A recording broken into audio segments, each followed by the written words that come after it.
All right, folks, today we're going to talk about the Battle of the Bulge, which was Hitler's final push towards trying to defeat the Allied powers, which have just invaded Normandy in France. Now, the goal of the Battle of the Bulge was to split the Allies, England, France, and the United States, etc., into two as they drive towards Germany and hopefully destroy Allied supply lines.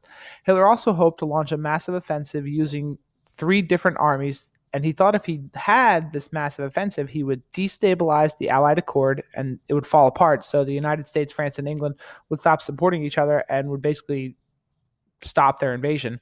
He also hoped to take the port of Antwerp, which was a major German supply center. That's where a lot of the German supplies were coming into France. This operation Hitler codenamed Operation Watch on the Rhine, and it was to shut down Allied supplies, which would cause a slowing of their drive towards Germany. Now, Hitler's psychosis at this point is not great.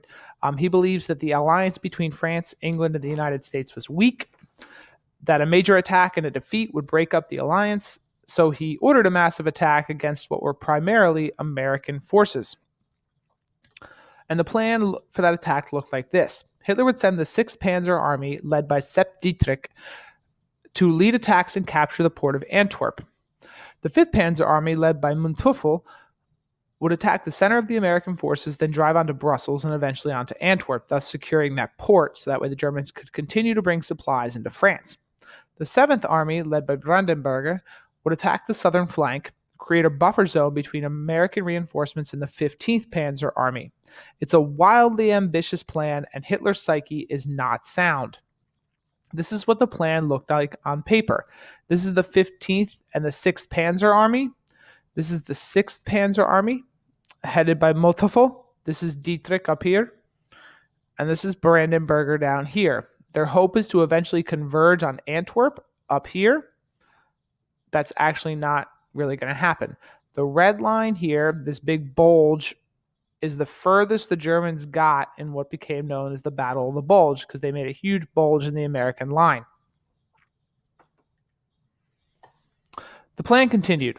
Hitler believed that German forces would be able to surround and cut off Canada's 1st Army, America's 1st and 9th Armies, and Britain's 2nd Army. He basically thought that his three-pronged attack would defend each other's flanks, but Hitler has not enough men or enough supplies to do so.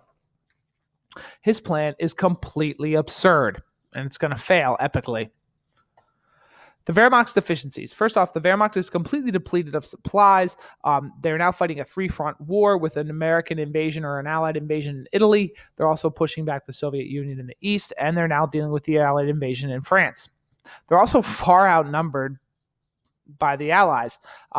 Hitler doesn't realize that. He keeps getting reports from his generals that they're not outnumbered, that they're just not fighting hard enough, because his generals are worried about telling him the actual truth because he's prone to fly off the handle. The beginning of the battle. So the Battle of the Bulge begins with a 2-hour Nazi bombardment of Allied lines. It's combined with a huge armored attack based at the Schneefeld, and the Germans used English-speaking German soldiers dressed in American uniforms to go behind enemy lines or Allied lines and cause havoc. They would spread misinformation, they changed road sign directions, they cut telephone lines, thus severing communication. And by December 16th, the German attack through the Ardennes with hundreds of tanks had broken through a thinly held Allied line, but tenacious American defense stopped them short of their goal of Antwerp. The weather did also not help either side.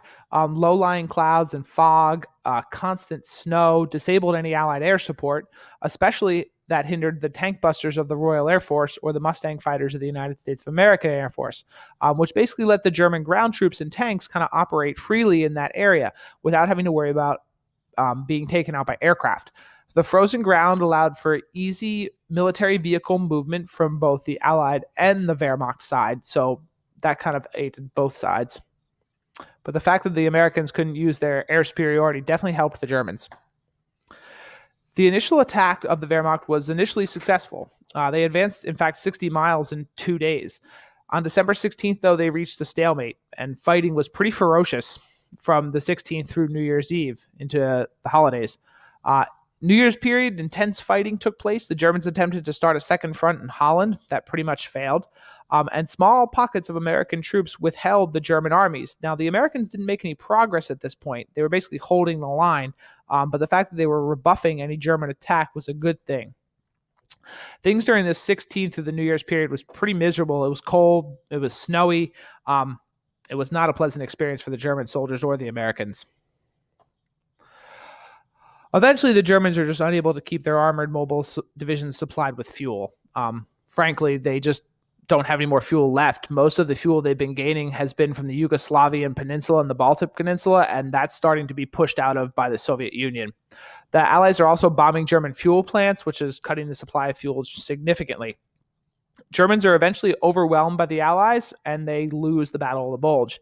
In fact, by January 8th, Germans start to withdraw, and all German gains had been eliminated by the end of January. So that huge bulge, you remember, in the Allied line right here was basically brought back to this point by the end of January, within a month almost. German losses are pretty catastrophic. They have more than 100,000 casualties. That's killed, wounded, and captured, to the American 80,000 casualties. So it's a pretty significant loss for the Germans. And that's the Battle of the Bulge. Hopefully you were able to fill out the notes as you completed this.